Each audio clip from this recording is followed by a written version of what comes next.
I moved to Renfield because it was quiet. Rents were cheap, sirens were rare, and the loudest thing at night was the wind in the trees. The realtor mentioned the view. You can see the water tower from your porch. Like that was a selling point. The tower felt closer after sunset. Bigger. The red light blinked steady, on, off, on. Somewhere between those blinks I thought I saw something at the railing. A shadow that wasn't part of the tower. My neighbor, Mrs. Hale, waved from her porch. "Just don't look at it after midnight," she said, like weather advice. I laughed. She didn't. That night the house sounded wrong. Not loud, wrong. The fridge hummed, and the faucet started to drip. I tightened it. The drip kept perfect time with the red light outside. At 12:07 the wind died. In that pause metal groaned, long and tired, like something heavy shifting its weight. I told myself steel expands and contracts. I told myself lots of things. I set my phone on time-lapse to prove it was nothing. When I checked in the morning, frame 23 had a smear on the catwalk. Frame 24 had legs, too long to be human.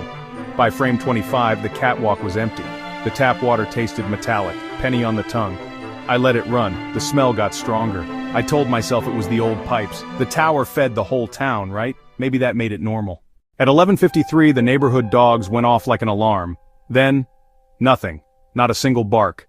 Silence so flat it pressed on my ears. I watched the tower light blink, on, off, on, and every time it came back the shadow was lower on the ladder. Not climbing, placed. Pipes in old houses knock, everyone says that. But these knocks came in threes, then paused, then answered themselves from the wall behind me. A boy went missing 2 streets over. The town put up flyers. Last seen near Pine and Willow. Pine and Willow is 3 blocks from the tower. At 12:19 the red light didn't come back on. It blinked, off, and stayed off. The tower holed into the sky, huge and black. Metal screamed, not loud, deep, through the ground and into my feet. Something was on the ladder now, and every rung it took made the pipes in my house tick like teeth. The walls grew damp, dark veins spreading from the pipe chases. The faucet handle twitched, just once, and a bead of water gathered at the lip. When it reached the ground, the night bent around it. Not a person, not even pretending.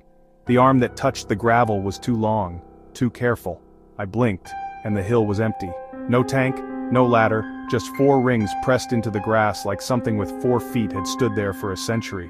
The town woke to dry taps and excuses. "Maintenance," they said. I turned my faucet and listened. From the drain, deep below the slab, something knocked 3 times and waited. Mrs. Hale says not to look. I keep my curtains closed, I drink bottled water, and at night when the house gets very, very quiet, I hear the red light blinking from inside the walls.